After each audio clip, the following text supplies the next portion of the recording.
जी हाँ, नमस्कार। आपका जनहित न्यूज़ पर हार्दिक स्वागत है। जनता और वर्करों से दूरी को लेकर खुद मुख्यमंत्री अब लगाएंगे मंत्रियों की ड्यूटी। जनता के सामने मंत्रियों की लगने वाली है वाट। जी हाँ, ध्यान से इस वीडियो को शुरू से अंत तक देखिएगा। चैनल को जरूर सब्सक्राइब कीजिएगा।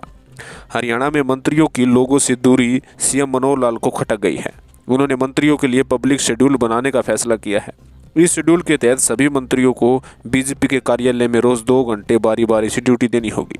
इसके लिए मंत्रियों को दिन में आवंटित भी किए जाएंगे, जिससे पब्लिक को उन्हें मिलने में आसानी रहे। पिछले कुछ समय से मंत्रियों को न मिलने को लेकर विधायक और बीजेपी के वर्कर भी शिकायत कर रहे थे। ऐसे में संगठन की शिकायत को लेकर सीएम ने यह कड़ा रुख दिखाया है।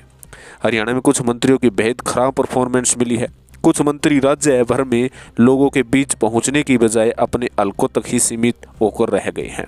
हाल ही में उन्हें बदले जाने की चर्चा भी चल रही है। यहाँ तक कि केंद्रीय नेतृत्व ने भी इस पर नाराजगी जताई और सीएम को मंत्रियों को आउटरीच बढ़ाने के लिए कार्य योजना बनाने के निर्देश दिए, जिसके बाद सीएम ने खुद इसे अपने हाथ में लिया है।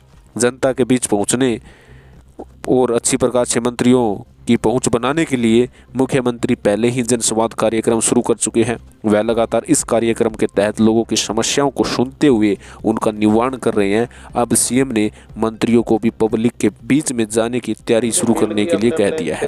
हालांकि कुछ मंत्री पहले से ही जनता दरबार लगाकर लोगों की समस्या सुन रहे हैं। हरियाणा विधानसभा चुनाव के लिए 2 साल से कम समय बचा है। पिछली बार भी भाजपा पूर्ण बहुमत नहीं पास की थी, इसलिए सरकार बनाने के लिए जसपा से गठबंधन करना पड़ा। वही 2 साल में भी लोकसभा चुनाव भी होने हैं, इसलिए पार्टी का केंद्रीय नेतृत्व यह चाहता है कि उनके नेता पब्लिक के बीच जाएं। हाल में ही पंचायती राज संस्थाओं के लिए संपन्न हुए चुनाव में पार्टी के निराशाजनक प्रदर्शन को ध्यान में रख